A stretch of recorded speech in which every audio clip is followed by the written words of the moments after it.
Starting something new feels pretty scary, doesn't it? It feels so risky, so uncertain, and the likelihood that we are going to fail is very, very high. So how can we overcome our fear of failure? Today I'm going to show you 5 tips, amongst other people also from Kobe Bryant, about how they deal with failure. So the first tip would be to value the effort you put in more than the results that you get, because you need to practice for a very long time to actually get good at a skill. But it's worth it.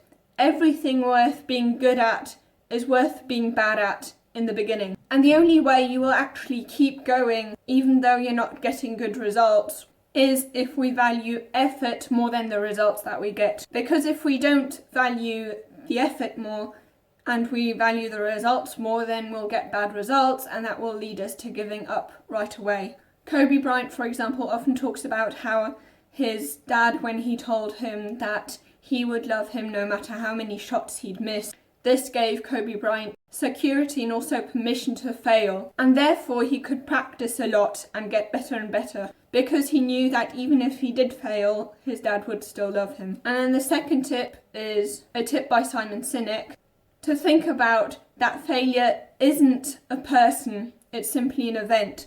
Just because you failed doesn't mean that you're bad or that you're no good. It simply means that something happened, or that you did something maybe that wasn't too good, but it hasn't got anything to do with who you are as a person. People who think that failure is a person and not an event are people with a fixed mindset. People with a fixed mindset, they think, this is the way I was born, these are the gifts I have, these are the weaknesses I have, it's not going to change, I am going to change, I am going to stay like this for the rest of my life, this is my fixed personality. And of course, if they fail, then they will think, oh geez, I'm really not talented at this, I'm no good at this, so I'm not going to go on practicing because I'm not going to get any better anyway. Which, of course, any skill when you start, you're going to be bad. However, people with a growth mindset that think when they get a bad result, okay, I got this bad result, but it simply means that I haven't necessarily practiced enough, I'm getting there, I'm growing. It doesn't mean that I can't do it, it just means I can't do it yet. Think about failure as simply an experiment that went wrong. Failure is simply when life doesn't go to plan, and life never goes exactly the way we planned it to.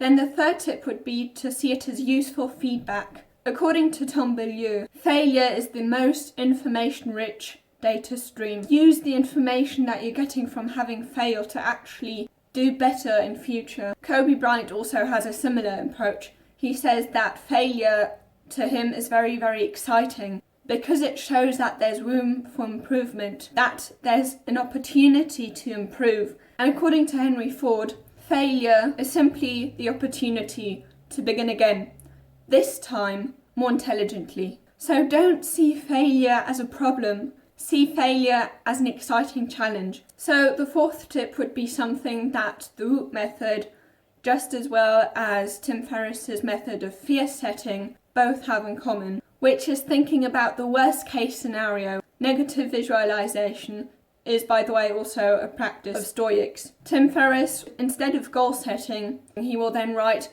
what he fears may happen if it goes wrong. And in the Whoop method, basically, so the third O in Whoop stands for obstacle, and what you do in that column is simply write down all the obstacles that could happen, everything that could get in your way. The reason why you want to imagine the worst case scenario is because whenever something is familiar to us, it's less scary.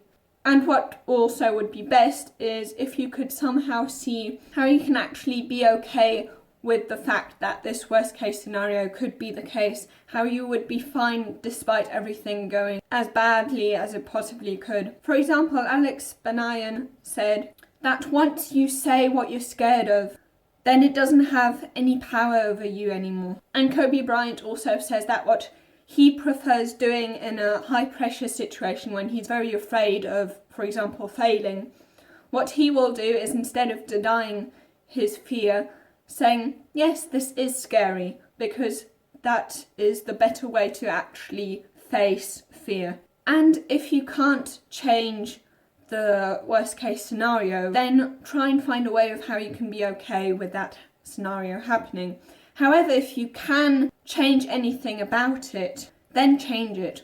And this brings me to the 5th tip. So in Tim Ferriss's method, fear setting, what he will do after writing down what he fears may happen, he would write down every single way in how he could actually repair that damage in case it happened. And in the Whoop method, the P stands for plan, and that basically means planning around your obstacles. So negative visualization isn't only important to become familiar with and therefore be less scared of that worst case scenario happening, but also that when it goes wrong, if you can change the situation, that you can actually do something about it. So that through being pessimistic about what could happen, you can be optimistic about the fact that when things go wrong, you can actually change them. That you already know how to handle the situation because you've already thought about it. However, if you're optimistic from the start, thinking that nothing is going to happen, and then it does happen, and you can't deny that things are the way they are, then you're going to be crushed because you have no idea how to react. Whereas if you use negative visualization, you do. Now, if you want to be more motivated to overcome the fear of failure, you can watch this video here.